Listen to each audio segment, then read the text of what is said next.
Hi, I'm attorney Vincent Davis, and I've been fighting CPS for over 35 years. Through my years of experience, I've gained invaluable insights that I'm ready to share with you. If you're a parent or a caregiver or a relative, we need to talk. I'm offering a new opportunity for you to speak with me on a one-on-one basis. Ask me any questions, and I'll provide you with the insight you need to take steps in your CPS case. Members get everything they need to gain confidence and the knowledge that they need to support necessary to truly fight back. And as a special thank you for attending, I have a special offer just for you. Don't miss out, join us, and let's take that next step together. I'll see you at the question and answer event.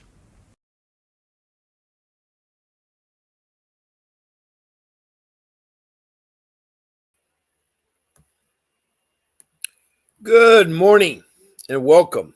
I'm Bob Pace. I'm your host here to fight CPS and hang on to your children. Yes, CPS is not fun. And no, CPS is not good.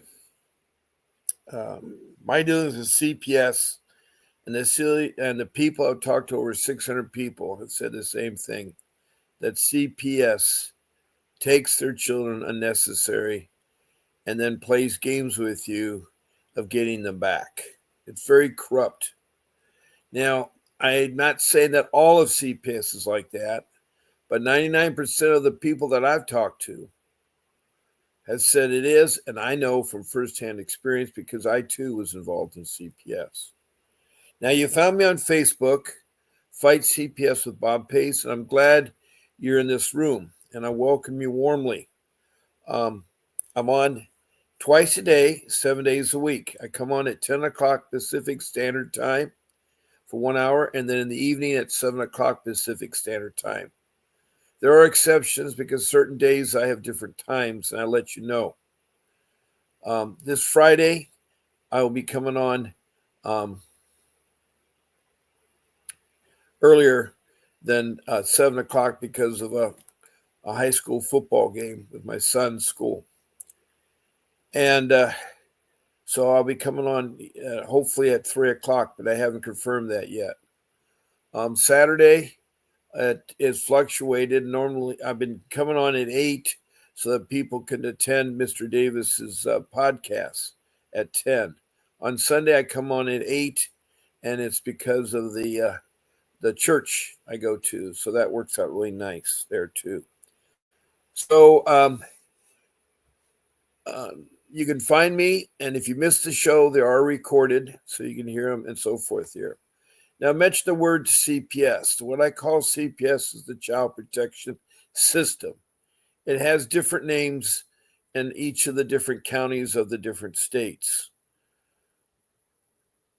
But it's an agency. It's a government agency. It's mandated by Congress to protect our children from neglect and abuse, and to give aid where needed in the areas of food, shelter, clothing, transportation, educational, medical, and help you find a job. Furthermore, if they plan to break up your family because your children are in extreme danger, then you're supposed to do what's called family reunification. Bring the family back together, because studies have proven that the kids do best with the biological parents. And they do best with parents other than foster care. It's been proven that the best place for children to be brought up is by loving and caring parents. Now, some of you may have had hiccups, and it's been reported, and so you may need to get those corrected. But that should not be a bad thing. It should be a good thing. But you need to know how to fight CPS, how to get around CPS. Now, I've only talked to 3 social workers, CPS social workers. And they said all the good things you want to hear. They're talking about 40 minutes. But as I said, there are hundreds of people that have said just the opposite. And from my experience too, I had a horrific time in my CPS case. Not only was I lied to and tricked to, but my kids were abused in foster care. And one child was convinced to emancipate from their parents. Now, I'm not a lawyer. I'm a family man, loving man. I have 42 years of marriage, and I have 6 children, 3 older and 3 younger. So I have a lot that I can relate to about your experience in CPS. Yes, I was in CPS. I went through a lot of, I've been fighting for 15 years. Now, you heard my attorney talk about his podcast on Saturday, where he will have questions and answers. That's free. You should join it. It's a really good experience there. He is a dependency family juvenile lawyer. He is dependency law dealing with families and juveniles. That's the kind of attorney you need to seek. Not only that, he's fought CPS for 35 years. He's also a trial attorney. And he's done civil lawsuits where he's sued CPS both in state and federal court and won millions of dollars. And I want to thank Mr. Davis for all his free time and what he does with helping you guys that are fighting CPS to get your children back. It's a horrific time. I mean, last night, and I'm hoping that they'll join us, we have Miranda from Burke County, North Carolina, who unfortunately experienced a Hurricane Helene. And part of her home was damaged. Her bathroom, I guess, backed up with the sewer system and caused mold or whatever it is. So the bathroom was not safe to use. And apparently she has insurance through State Farm, who says that she's 100% covered to have a contractor come out and redo her bathroom. But because of the workload, I guess, they are slow getting there. It's now November. This incident happened in September. Now, the insurance company or FEMA or the Red Cross can give vouchers to put them up in hotels until the damage is done. It's not very wise to have a bathroom that's unsafe to use and you need a bathroom. If worst comes worst, they can put a portable potty adjacent on their property.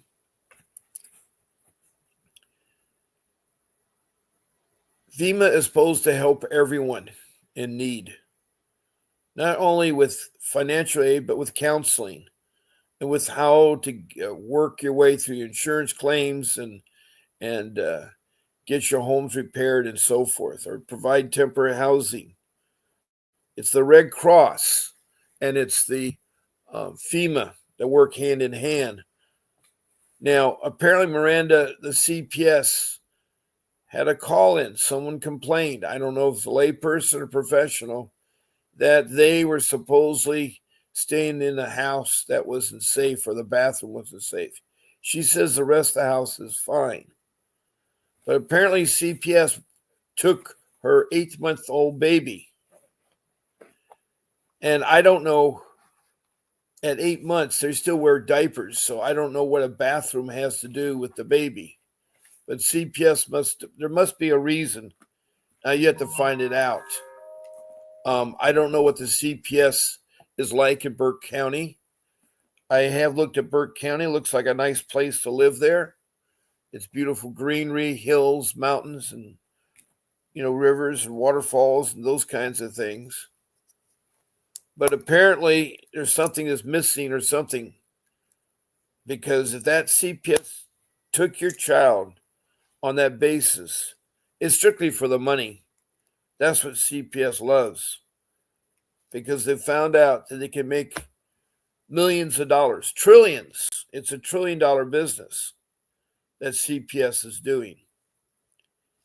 And CPS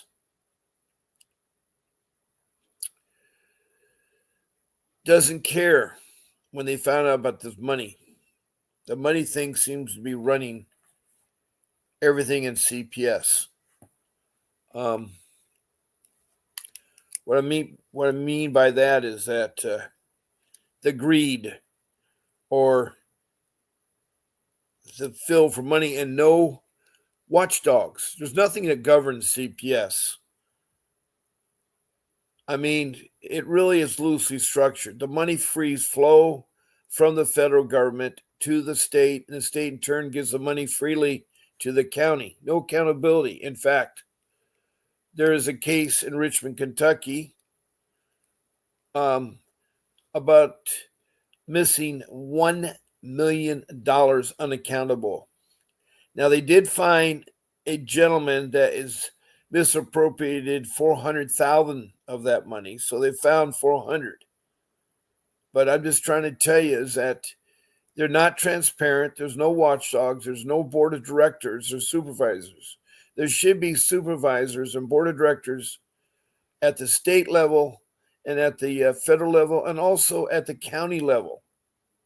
The county could have a board of supervisors that meet quarterly or monthly and see the performance of the CPS. Because right now, CPS, I mean, it is a necessity to have CPS. Don't get me wrong. I'm not saying you should get rid of CPS. I know Nancy Schaefer, who's a political activist, well into her 70s, who unfortunately was murdered along with her husband. They're blaming it all on their husband, which I think is wrong because she was an advocate against CPS. CPS, I hate to say it, was bad in my case in Orange County, California.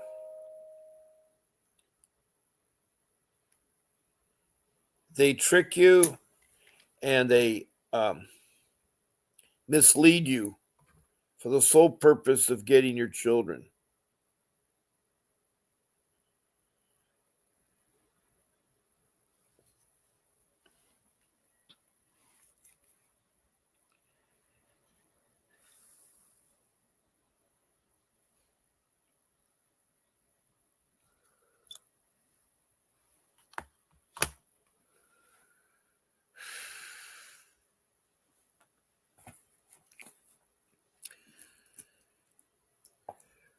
So you got to be careful. I'm not saying we need to abolish it. We need CPS. We need to protect our children.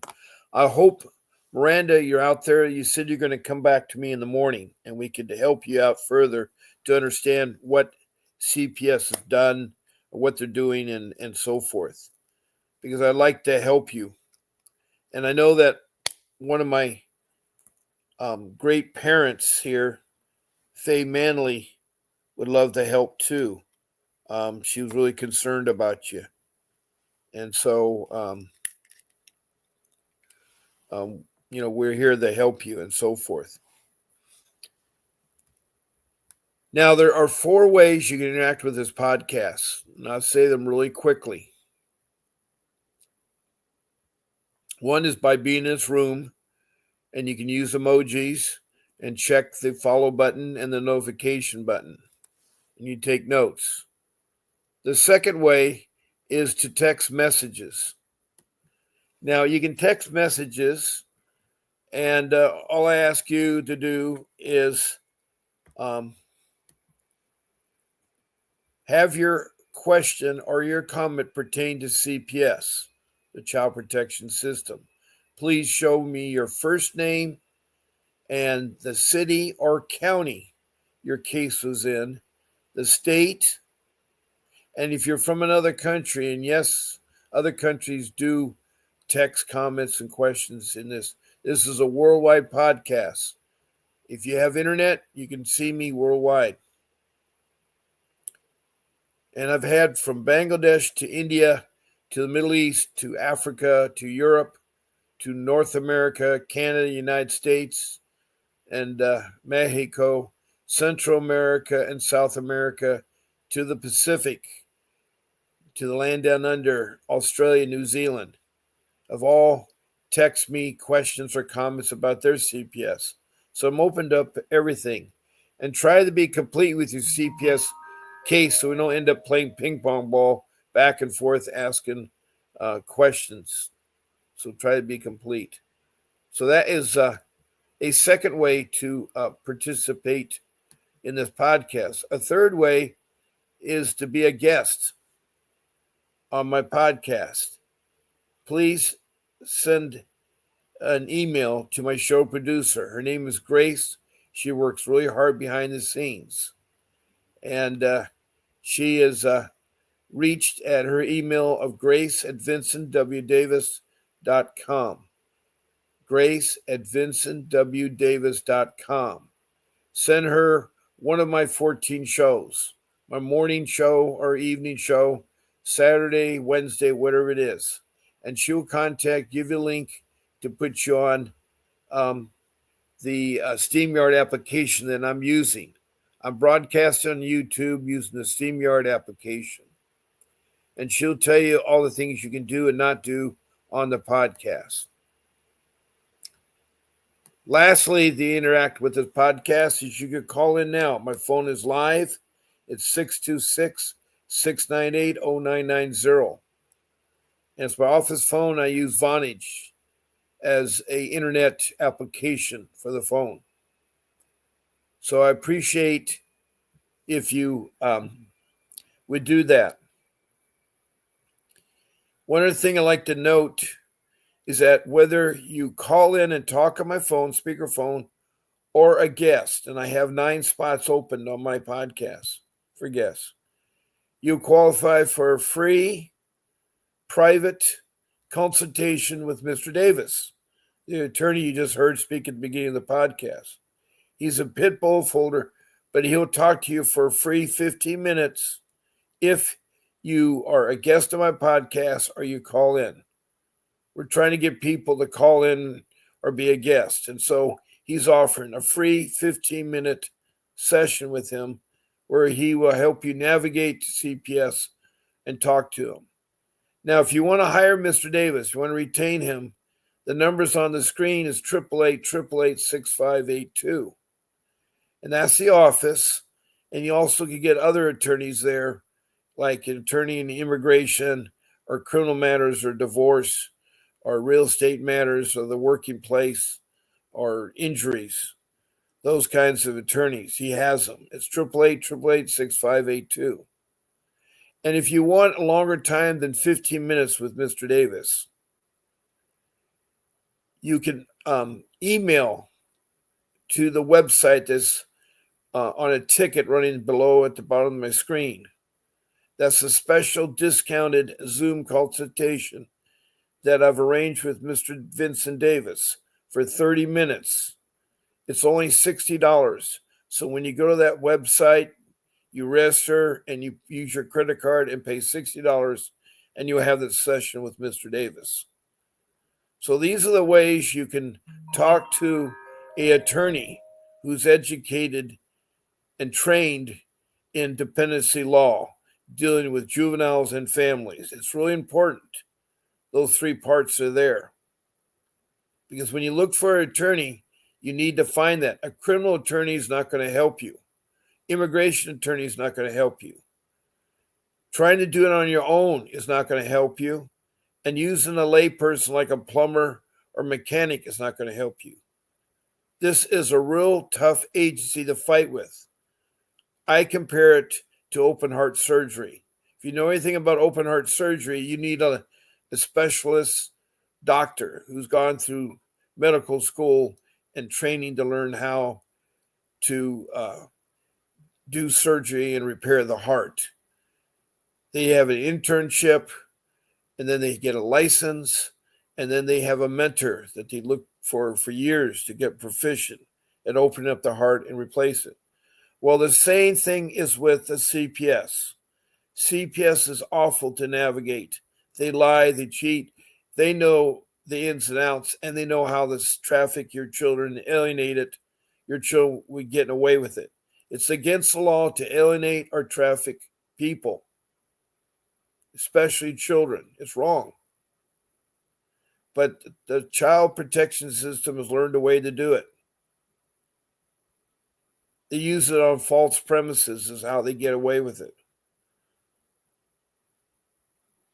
And it's sad because the way that neglect and abuse is reported is either by two kinds of individuals, professional or lay people. And the lay people is the one we have the most trouble with because they use it for revenge. They say something is not true, and it's strictly for revenge. The professional people have gone to school to be trained in how to suspect negligence, abuse, and how to report it. So they're pretty good. But it's sad because in CPS, you're guilty until you're proven innocent. Every other court of law, you're innocent until you're proven guilty. Furthermore, they use the police to empower what they believe they're doing is right. Now, a lot of stuff they're doing is illegal, and that's why you need the attorney. And that's why I recommend Mr. Davis. He is practicing law out of Arcadia, south of LA. He has cases in Orange County, LA County, Riverside County, and San Bernardino. He also has cases in Northern California. And he has cases in the other states, like he's got one in Oklahoma. So he will go anywhere there's a CPS case. He's a pit bull of attorney. He's not afraid to fight them. He is not afraid to fight them. But that's the kind of attorney you need. There's two questions you ask. One, are you trained in dependency law involving juvenile families? And the second question is, have you ever fought CPS in a civil lawsuit? If the answer is yes to both those questions, then you narrowed yourself down to an attorney you may use. Now, a lot of you will say, I got a court-appointed attorney. Well, that doesn't work either because a court-appointed attorney is a criminal attorney, just new in law, that is hired by CPS, is paid by CPS, is coached by CPS, and they won't fight for your case. They have a caseload of 30 or more clients. They don't have time to fight your case. And so what I'm saying is that they give you that court-appointed attorney, and they hope your kids will use it, and then they got the whole case done the way that they want it. It's strictly about money, and I'm talking about trillions of dollars. Not million, not billion, but trillion. And it's gotten worse ever since President Clinton signed in the incentive law in 1997. And where that law says that they are encouraging CPS to adopt than to do family reunification. So if you look at the statistics, family reunification has fallen way off, and adoption has gone way up. And that's not right because the best parents are the biological parents that take care of your children. Now, Miranda says she gave a list of 20 people that supposedly had great backgrounds that could take care of her 8-month-old child. Now, I know there's more details I have to know about it, so hopefully Miranda will call in.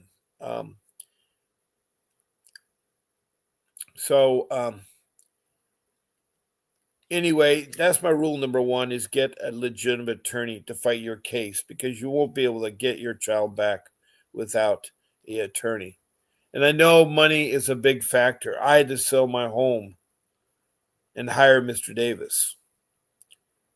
You know, a home is a material thing.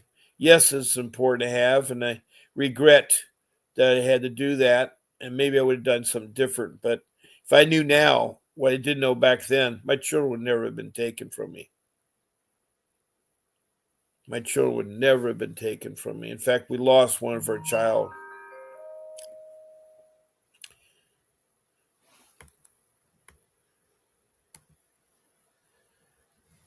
All right. Good morning, the Truth Movement. And the Truth Movement says something really important. He comes on every so often. He says, why don't you explain to people that they have the right to remain silent and they should do nothing for CPS, period? Yeah, that's my rule number 3. My rule number 3 basically states that you don't answer doors when the door comes knocking. And that could be to anybody because you don't know who's at that door. That's your castle. And you remember the days of medieval times.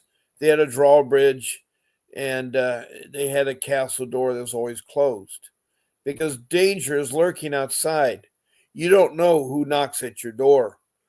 And what's happened lately is a lot of police have shot first and killed the person answering the door. It's not a 1 or 2 cases. I know lots of cases that have happened over the years. And so you don't want to answer the door. So that eliminates there. Second thing is you don't want to talk to CPS without your attorney present. You got to have somebody there present, an attorney present. Because anything you say would be used against you. So it's important that you remain silent.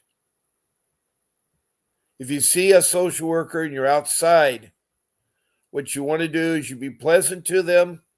Simple words, don't say too much. If they ask you, are you so-and-so, say yes. And if they ask you, can we come in your home or can we see your children? You say no because I need to have my attorney present. Now, you may not have an attorney, but they don't know that. So you say that, yes, we can set up a meeting. And your meeting should be not at their office, not at your home, but at a neutral place like McDonald's or Starbucks, where you can record everything. It's a public place. And it's a lot safer. And do not bring your children there with you. Do not. Have them stay with a family member that's responsible to look after them. Now, there's only 3 ways they can enter your home. One is if you give them permission, which you should not do.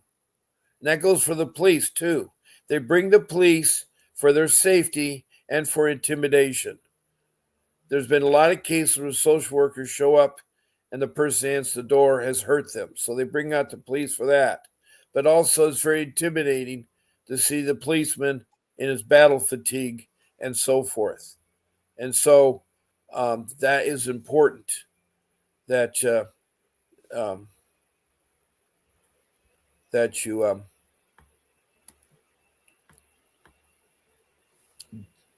don't talk to them or let them in. Now, if you give them permission, you open up a whole can of worms. Secondly, if there is extreme violence taking place, like a heavy argument, and there's fighting with the children present, and so forth, the police and the social worker will enter the home to break up the fighting.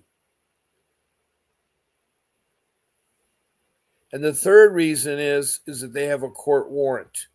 They have to go to the judge to ask for the warrant. And lately, warrants seem to be given whether the information is true or not.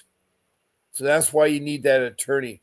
That attorney is the most valuable thing you can ever do. And I regret that I did not have an attorney. I had a court-appointed attorney, and the court-appointed attorney never met me except at the courthouse, and it was only a few minutes, and it was always outside.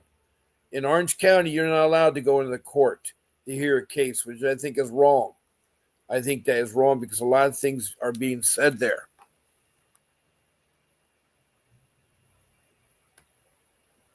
Now, the Truth Movement have said a couple things this morning. I still have my children. They took my children for me for 2 years. I did absolutely nothing for them. And I still got my children back because I knew my rights. Well, I'm glad, Truth Movement. By the way, I forgot the city or the county and the state you're in. I forgot that. If you could share that with us, it'd be great. The Truth Movement says, I refused any service they offered, and they tried to use it against me. Of course they're going to. I told them I wouldn't do any UA, whatever UA is, or see my doctors, or see any doctors. Well, they're trying to get you from being mentally problems there. They tried to use that against me. I told them no to anything, and I won. Well, I'm glad that you did. You must have known a lot more when you got involved. A lot of people do. I didn't know. I did not know.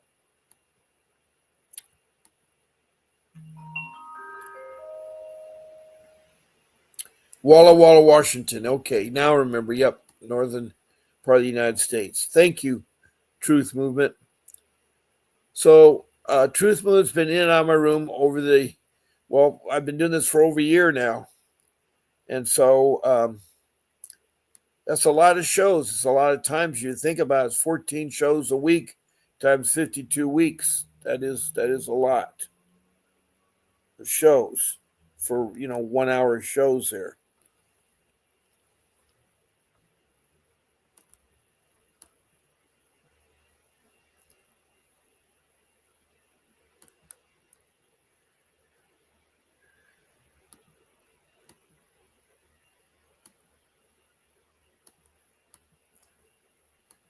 That's over 728 hours of shows that I've done. That is a long time. And since we're talking about my rule number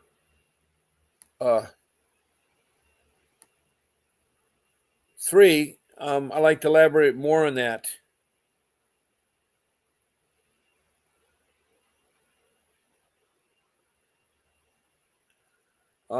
Furthermore, the Truthman says, remember, I was telling you that my change in front of the Supreme Court is based on hearsay.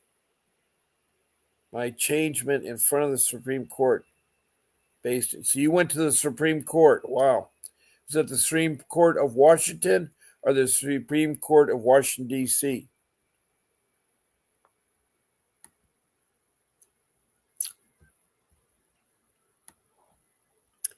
And thank you so much for the thumbs up, Violet. I appreciate that. And good morning or good day, Grace. I'm glad to see you here. And again, thank you for all your help. She's my show producer. So we're talking about rule number 3 that the Truthman wanted me to explain again. And that warrant, you got to be tricky because they're going to use old warrants. They're going to have warrants with the wrong dates on there because you see, in order to be a legitimate date, it has to be a work day. It cannot be the weekend or a holiday. And so if the date is on those days, that's not a legitimate warrant. Also, the warrant's got to be very specifically spelled out. Who it's addressed to, what children are accused of what neglect or abuse, and then furthermore, the address of where they can do the investigation, and then the details of what they can do. Talk to you, do an investigation of the home, or take your children. And it's got to be signed by a judge. And the clerk of the courtroom will use a special hand stamp that raises the signature so no one can really forge the signature. So if it's a PDF file or on a computer, or the guy says, yeah, I got it in my car, you have to see it. You have to see it and do what it is. But you need to have that attorney number 1. So that's important there too. Now, medical trafficking comes up too all the time.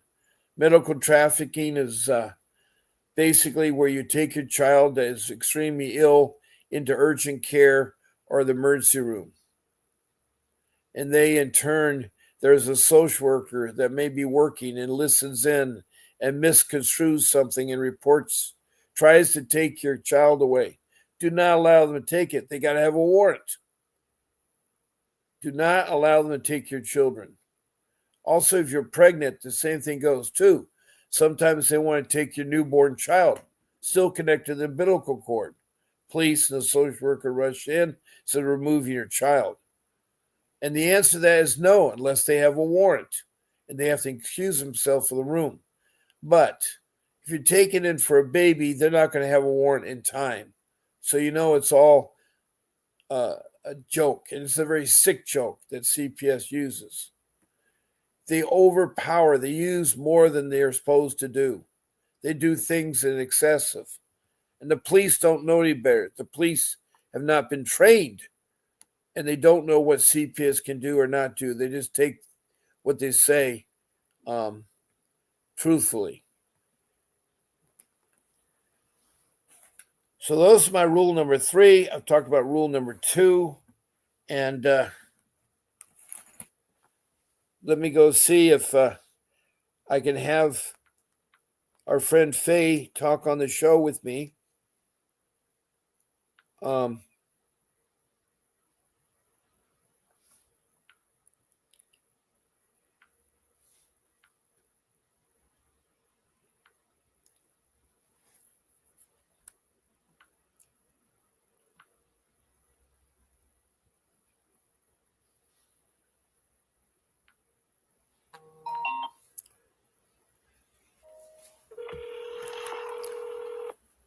We're calling Faye. Now, she's a single mother. She's from Richmond, Kentucky, and she has a special needs son that she's caring for. She's gone through hard times because she once was a foster kid. She was in and out 5 times. Good morning, Faye. Hi. Hi, I'm just calling you to help us with the show, to maybe help us share anything. You were so gratefully sending me all those videos that I watched, and horrific videos.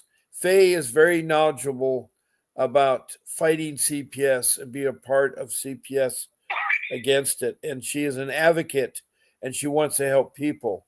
Now, I did not hear from Miranda, but the Truth Movement came back in again. And he's been talking about rule number 3, about not talking to social workers and not letting them in your home and not letting them take your children, and medical trafficking. And so he's been the only person really talking in the room. And I thought, well, maybe we could do something together, you and I, because I think it's nice to have a second voice in here to talk about the CPS case. Is there anything you like to talk about?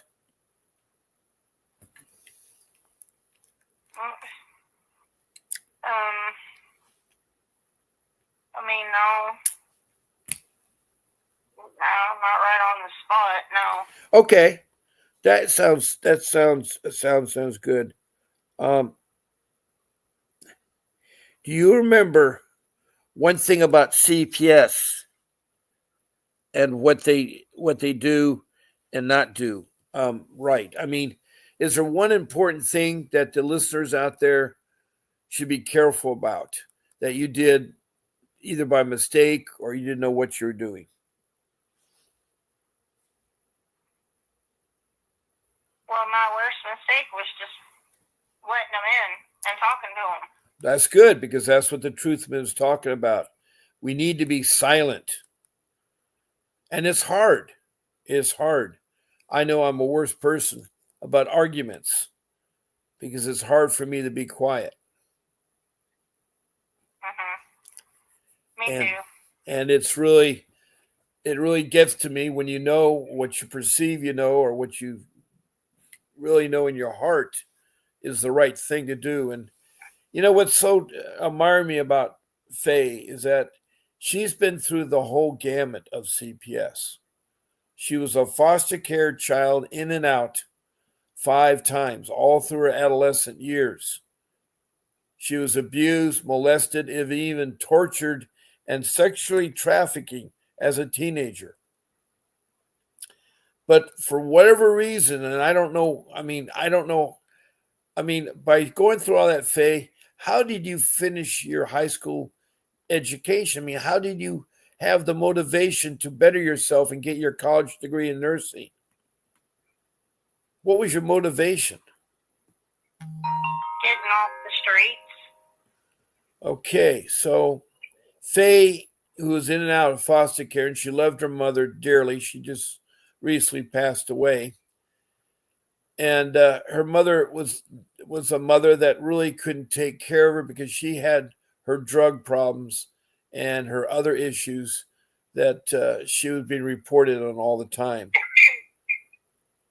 So you had to resort to living on the streets. Now it's very cold and dirty living on the streets. Plus the bad element. How did you avoid the bad element from grabbing you?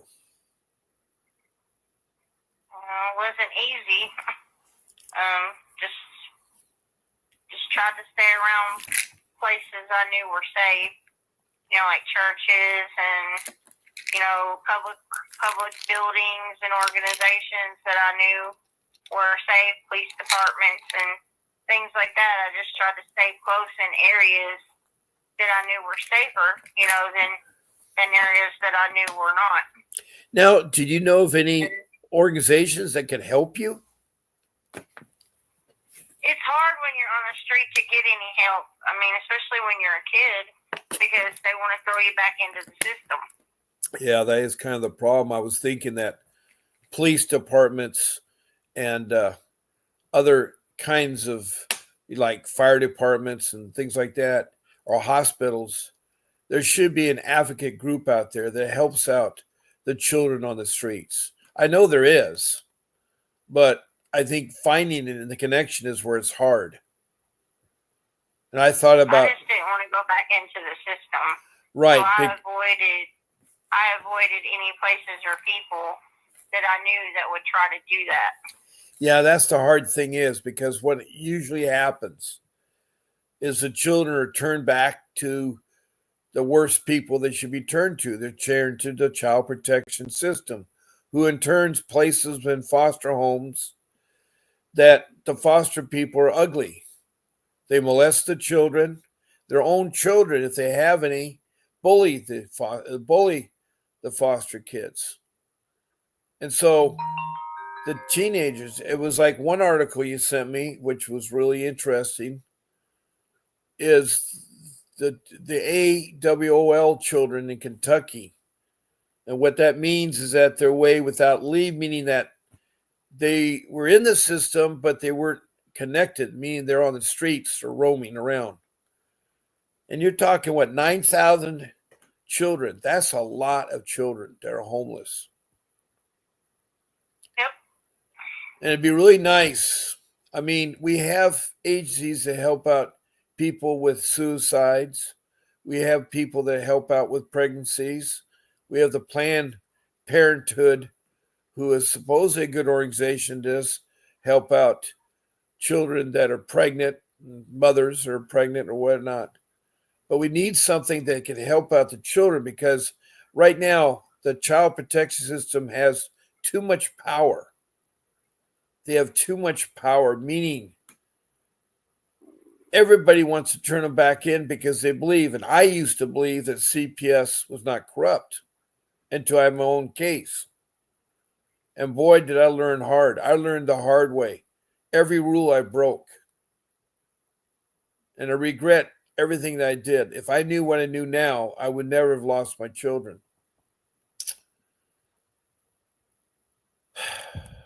It's really hard. It's really hard to fight it on your own. Well, back to the question that you asked me, Yeah. was how I got the motivation to pull myself out of the trenches of hell. Yeah. Or HELL. Was just motivation to get off the streets and, do better than what I came from. So, I every day that I was on the streets, I was out looking for jobs. From daylight till dark, I would get up and go look for jobs. And I ended up landing 2 jobs. One was at Dairy Queen. One was at a daycare. And I worked those jobs, and then I applied for public housing. And it took about a year to get into a public apartment.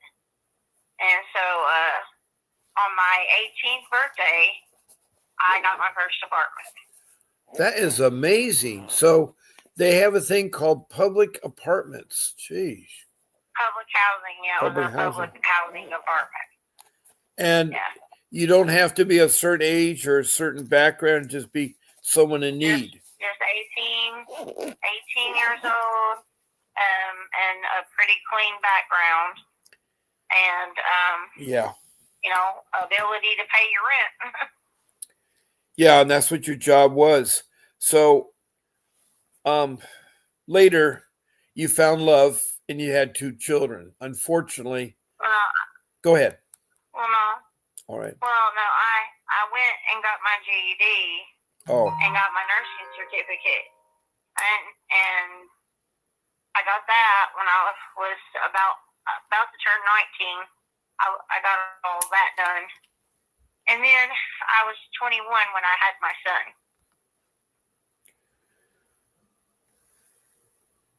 Now, why at 21 you wanted to have a son? Well, I didn't want to. It's just kind of something that ended up happening. Okay. Your relationships, you probably didn't have very good relationships with men, probably because of your mother. Well, I had 2 that wasn't good. Okay. Yeah, and that was my son's dad. And my daughter's dad wasn't good either. So, yeah, both of my children's dads were kind of bad choices. That's hard because you didn't really have a normal upbringing where you went to elementary school, middle school, and a high school, and you socialized with other children your age in a normal setting where you guys went to dances or games or did things together that children usually do. Because you were probably abused and brought to do adult things at an early age. Yeah. So your perception, most kids don't go through what you've gone through. For all you listeners out there, she did the whole gamut. The sad part was because she's in foster care, the CPS, used that against her, meaning they thought they could take advantage of this girl who's in foster care. And why was your son initially taken from you? So I had my second baby at 34 years old. Well, my daughter was born. Okay. Huh? I was saying, my daughter was born with a lot of medical problems. Right. Okay. But your son, during his years growing up with you, you never had any involvement with CPS and with your son until your daughter was born. Well, no, Bob, it's a long story. I mean, you want me to go way back. Well, I'm trying to help the people and myself to see that they don't make the same mistakes because well, it doesn't matter if you make mistakes or not. You don't have to make mistakes when CPS is concerned. You can learn from your kids don't get took away 90% of the time for anything you did. You were because you're in foster care, they knew about you. So they're keeping a track on you. No, my biological mom, and I've told you this a million times. All right. My biological mother went to the courts to take my child from me because she wanted to get him put on disability, and she wanted to get money for caring for him from social services. So she took me to court, her and her girlfriend, that were both convicted felons, convicted child abusers, and lied in a petition to the court to make me look like a bad parent. And the judge gave 2 convicted felons and 2 convicted child abusers my child. Based on hearsay. They were also living with a male that was a sex offender. Now, was that based on hearsay, or how did they prove their case? It was hearsay. There was no proof. It was just on their word. And was that the Tennessee court that took that case? is family court. Yeah, family court. Okay. So that shows you how corrupt the court system. Not only is the CPS corrupt, and they call it the cabinet in Kentucky corrupt, but so is the court system and the police system. Kentucky ranks at the bottom of the list they're the worst state that you could be involved in with child abuse or CPS or whatnot. So I did you have an attorney at that time, or did you have a court-appointed attorney? Yeah, a court-appointed attorney, which didn't do a dang thing. Oh, but anyway, man. So they ended up giving my mom custody of my son, and of course, my mom, well, she had her own business, and she had her own little side business that I won't talk about on here because it's quite illegal. So she had a lot more money than me. She had a high-end attorney, and was milking me for everything she could get. You know, she was making me pay her child support, plus pay her bills and her mortgage and everything else, while she took all of her money from her business and blew it on drugs. So I was really struggling. It took me 8.5 years to get my son back from her. And I did. I finally got him back from her. And then I had him back for a little over 2 years. And then I had my second baby. And when I had my second baby, you know, she was born with a lot of medical problems. She had to stay in the NICU at UK Children's Hospital. And for her first weeks of life, she was in a coma.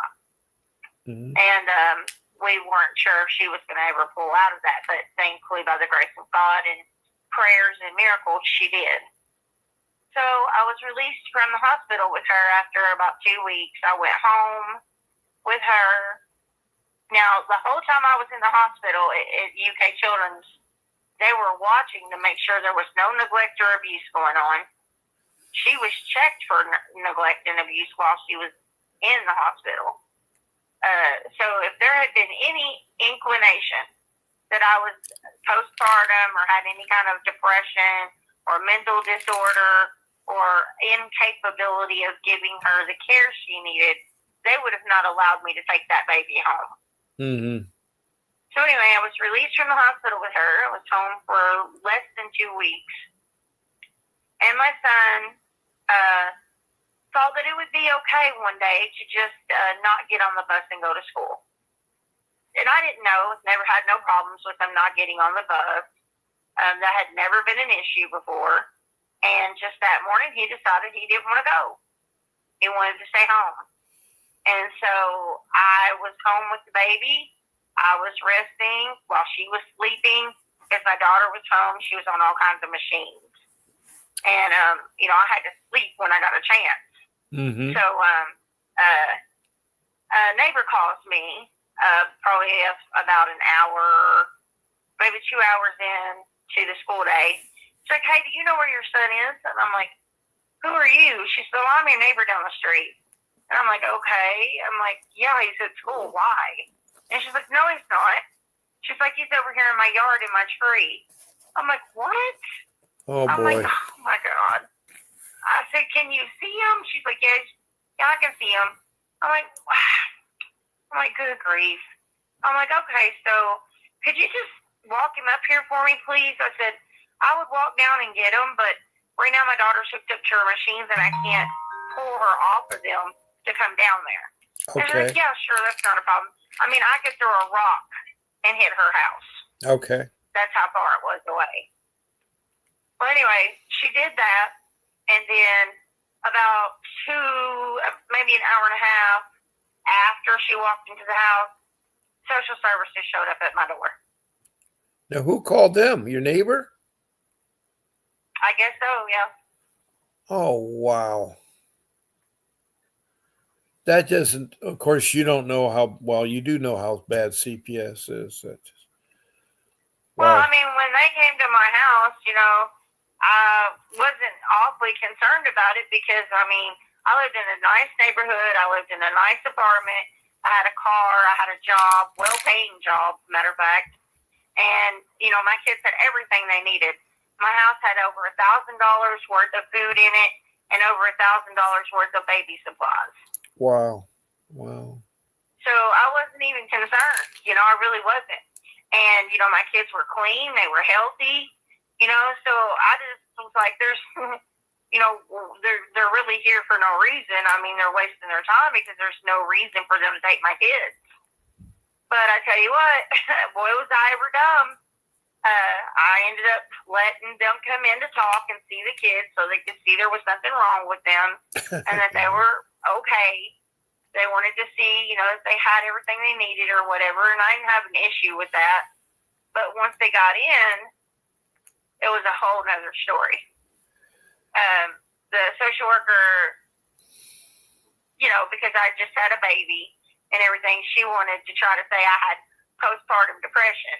And I'm like, no, hold on. I just came from UK hospital, and I'd been there for 3 weeks. And they saw no postpartum depression, but you do? I'm like, yeah, right. Okay, whatever. And I said, lady, I don't have no postpartum depression. I said, you're just trying to find a reason to take my children. And she's like, well, I'm trained to see this in people. I'm like, okay, well, I was like, I don't know, but you're not correct. And she stepped outside with the other worker, and she was out there for probably about 30 minutes. And then they come back in, and the first thing out of her mouth was, do you have family members? Do you have the names of family members? And when she said that, I said, no, and you knew that before you got here. And I said, second of all, I said, you're not taking my kids out of my house. And I said, you have no reason at all to take my children. And she's like, well, that won't be up to you. Oh, boy. So she called the police. The police came. And the police basically bullying up on me, bullying up on my son, and upsetting my kids and everything else and everything. And she basically just told me that she was going to take my kids, and that if I wanted to see my kids again, that I would sign to have myself committed to a mental hospital to be evaluated for postpartum depression. That 72-hour thing that Natalie in West Hollywood went through a nightmare. And sheesh. I didn't even get to go to the 72-hour hearing. They had it without me there because I was in the mental hospital. But guess what? At the mental hospital, the doctor didn't find any postpartum depression. So she just used it as an excuse to take my child. Yeah, once you got your child. Now, if your daughter needed all that medical thing, who was doing all that medical machines and all that hookup and all that stuff? Yes, foster mom. So automatically your 2 children were put into foster care because they wanted to prove that you had a mental problem. I wasn't put into a foster home. They wasn't put into a foster home. They were put into an adoptive home. What's the difference between a foster home and an adoptive home? A foster home is temporary. A foster that's an adoptive placement means that they're wanting the children that come into their home to be permanent. Oh, and you had no choice. I mean, CPS decided to do that. I wonder if CPS is getting some type of a kickback for doing that. Yeah, they do. Yeah. Yes, they do. They get adoption incentives. Wow. There's all these incentives. I've never explored the incentives that CPS gets. I mean, I've heard it's $1 trillion business, and they have unlimited source of funds. That's what ASFA is. Yeah. Remember you read about ASFA, ASFA? That's what that is. Okay. Yeah. Yeah. Well, this has been quite interesting, Faye, because you've shared some things either, you said before, I overlooked them, or it's all new. I have a more complete understanding in my mind of how you, Mhm. as a foster child, have survived all these years into your adult woman, into your 40s. And, what your mother did, I don't know how you can still love her. I mean, I know she's your mom, but Well, because my mom had mental problems, yeah, alcohol, drug use, and mental problems. yeah, from the drug use. That's we'll do it there. Well, Yep. Faye, I want to thank you very much, and my listeners want to thank you for sharing, you know, how you survived and how you're still surviving today. By the way, her adopted son is still with her. She's trying to get guardianship because he is in his 20s and he has to be taken care of for the rest of his life. So um, it's a hard thing. My son was never adopted out, though, Bob. No, you're lucky. You're lucky. But you want to get guardianship, right? So you can take care of him.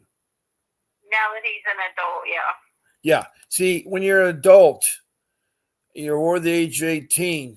In order for someone to take care of you, you got to be guardianship.